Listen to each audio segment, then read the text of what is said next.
sur Rire et Chanson.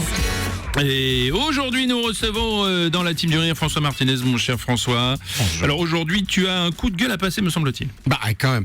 Après une fin de semaine marquée par la nomination de Denver, le dernier dinosaure, en tant que Premier ministre.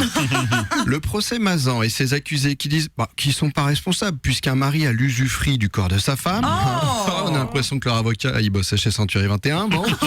Et pour finir, ma meuf qui me dit c'est pas que je t'ai trompé, hein, c'est juste que Bruno savait pas où dormir et comme on n'a qu'un lit. Oui, alors justement, François, je voulais te dire, je précise que c'est parce que j'avais perdu mes clés que je passais dans le quartier, alors je me suis dit, Et voilà, bel exemple de mauvaise foi. Oui, c'est vrai. On dirait mon ex, bordel. C'est pour ça, hein, pour plus vous fassiez avoir, je vous ai préparé un petit tuto pour détecter la mauvaise foi.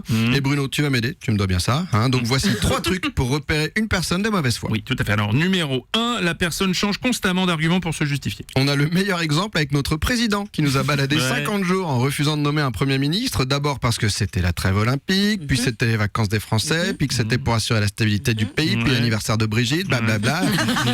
Le gars, si c'était une girouette, il alimenterait tout Paris à l'énergie éolienne sans avoir à forcer.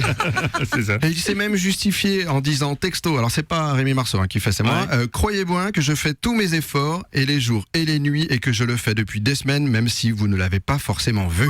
T'as cru qu'on était l'équipe de Ceci Foot ou quoi? Parce que si, on t'a bien vu mon Manu, vu que tu adores les caméras. T'étais aux Jeux Olympiques quasiment tous les jours, t'as fait du scooter des mers et des footings à Brégançon, tu vas au foot avec tes copains tous les jeudis. Chez nous, les gens du peuple, ou d'en bas, selon Michel Barnier, ça s'appelle pas bosser comme un fou, hein. Ça s'appelle des vacances. Alors, numéro 2, quelqu'un de mauvaise foi refusera toujours de reconnaître ses erreurs.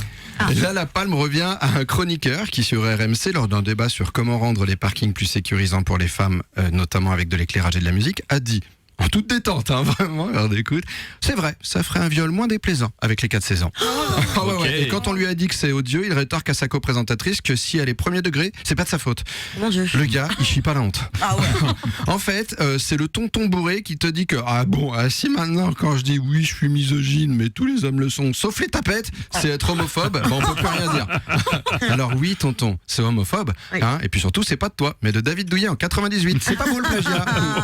Et puis pour finir, la technique numéro 3 de la mauvaise foi, l'inversion de culpabilité. Ouais, et celle-là, on la connaît tous, mon sûr. Bruno. Et en plus, on a un autre champion de toute catégorie, Cyril Hanouna. Lui, il porte plainte contre l'Arcom et annonce qu'il les harcèlera jusqu'à ce qu'ils changent d'avis sur leur choix de ne pas renouveler C8. Et attendez, la douille arrive. Devinez de quoi il accuse l'Arcom? Non. De harcèlement. Champion. Comme quoi, dès qu'il s'agit de son poste, il ne faut surtout pas y toucher. Allez, jeu de mots. Bon, allez, je file préparer d'autres tutos. Et Bruno, je te crois, mais j'ai quand même acheté un canapé. C'est vrai, parce que c'était pas très confortable. Merci. François Martinez dans la team du rire. La team du